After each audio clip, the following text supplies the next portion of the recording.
What's going on, summoners? We're back here again with another champion deep dive. Just kidding, we're actually here with something new I want to try, and actually it's not new. I tried to do this all the way back like 2 years ago, I saw. But I think this might be just a little more interesting to do on new champions, which is like a good, the bad, and the ugly, which will give me a more organized way of breaking down what I think about a champion. I think this will be the easiest way to, well, tell you the good, the bad, and the ugly. Today's champion is Lizard. Lizard is entering the contest today, later today, and I wanted to talk to you about what I think is good, bad, and ugly about him so that you can be informed. Let me know if you like this content, and I will do it in the next for next month's champions or all new champions. So yeah, let's get started. Now let's start with the good. Ruptures. He deals lots of ruptures, and not a whole lot of people are immune to those. In fact, I think there's only a couple immune in the entire game, and he does a lot of high burst damage. So really, you almost never have to worry about your ruptures not applying to a champion, but you do need to watch out for the skill champions so that they don't shrug them off or use them to their advantage. But since he is a science champion, you're probably not doing that anyways. He's also buff immune during his special attacks. Now this can come in handy against a lot of mystics, though sometimes, you know, if you're fighting like a Ebony Maw or a Mojo, it can kind of still go wrong. But for the most part, this is pretty handy, and it does apply unstoppable and unblockable effects if you have a buff on you during your special attack. Just a great way to kind of control those pesky mystics that put buffs on you to try to take advantage of them on you. It kind of helps you avoid a lot of those. He also has tracking, which allows you to ignore miss and evade. To apply this, all you have to do is intercept the opponent or punish their heavy or special attacks, and yeah, that's pretty much it. That's all you have to do. This doesn't work on champions that go invisible or miss like while you're attacking them. It has to be, you have to apply the effect before. So for example, champions like Spidey Supreme will still miss if you intercept first. So just try to put the tracking on before you do that on those champions. It's just one of those things where the game just, it's just weird how stuff works. So yeah, unfortunately, that's a little bit of a bad, I guess, but I do need to point that out. But besides that, like once you have that tracking on, it's a long tracking effect. It's 15 seconds. You don't have to worry about miss or evade. It's really, really handy, especially for like photons.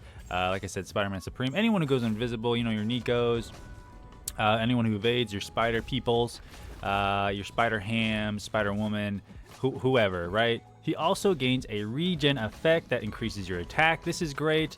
Just because, you know, if you're regenning, you also get increased attack. It activates on the special one, and it also gives you a fervor, which increases your chances of applying ruptures. And the last thing in the good slot, if awakened, the opponent will gain a 100% wither while above 2 bars of power. This just allows you to kind of go crazy, and, you know, not have to worry about a special 3 quite as often when you want to rack up those ruptures and cash in with a big special 2. Now moving on to the bad. Now there's not a whole lot of bad, but there are a few things that I wanted to point out. I felt like he didn't have a lot of fight control, so even though we get that wither on the opponent there at 2 bars of power, I still felt like I was kind of working around a lot of the power that they were gaining. I'm not sure if it's just who I was fighting, but they did still seem to gain quite a decent amount of power where I was kind of hesitating to throw my specials. Another thing is he is only immune to poison and heal block, and the heal block immunity is only if he is under the effects of a buff or unstoppable effect. Now obviously the poison is pretty obvious and it can be helpful, but there's so many effects in this game now.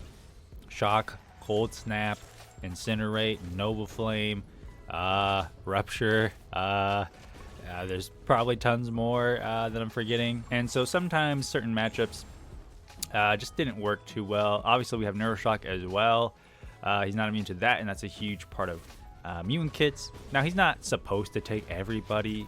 This is what balance means in the game. I'm just pointing it out so that you know. And moving on to the ugly. So in the ugly, I have Maintaining his ruptures requires heavies on opponents who aren't stunned, meaning you can't parry heavy and you take a lot of block damage trying to get them to throw a heavy so you can punish it. You can also punish their specials as well. Just basically you need to heavy them while they're not stunned.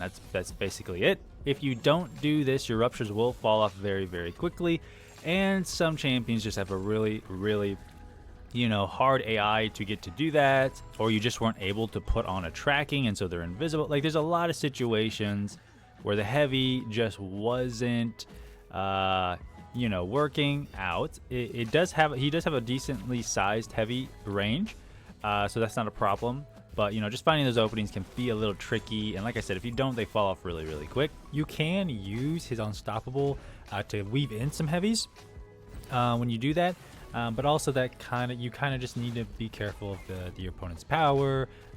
Do they have a special attack? How hard is it going to hit? He does get a regen effect when he does get hit, so that will help with a lot of that stuff.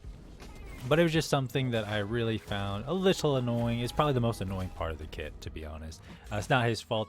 I think you could, there's a lot of really good players that'll be able to do this with ease, but I just thought that this was probably the worst part of the kit, all things considered. But overall, man, the positives greatly outweigh the negatives here, and the negatives you can absolutely work around. This champion is absolutely fantastic. These two champions this month have been great. This is what we were looking for in our champions, what we were missing from our champions here recently. I hope you guys did enjoy this different form of champion, you know, early preview in the CCP. I think it keeps it more structured, it's more informative, allows me to get to the point quicker, and you're just not watching me fight a bunch of useless fights that don't mean anything. Let me know if you enjoyed it this way, or if you want me to do it the old way, where I'm just kind of taking fights and showing you what he does against a bunch of other champions. Other than that, I think I'm going to be done with this video. What do you guys think about Lizard? Are you excited? Are you underwhelmed? Let me know, and y'all take care.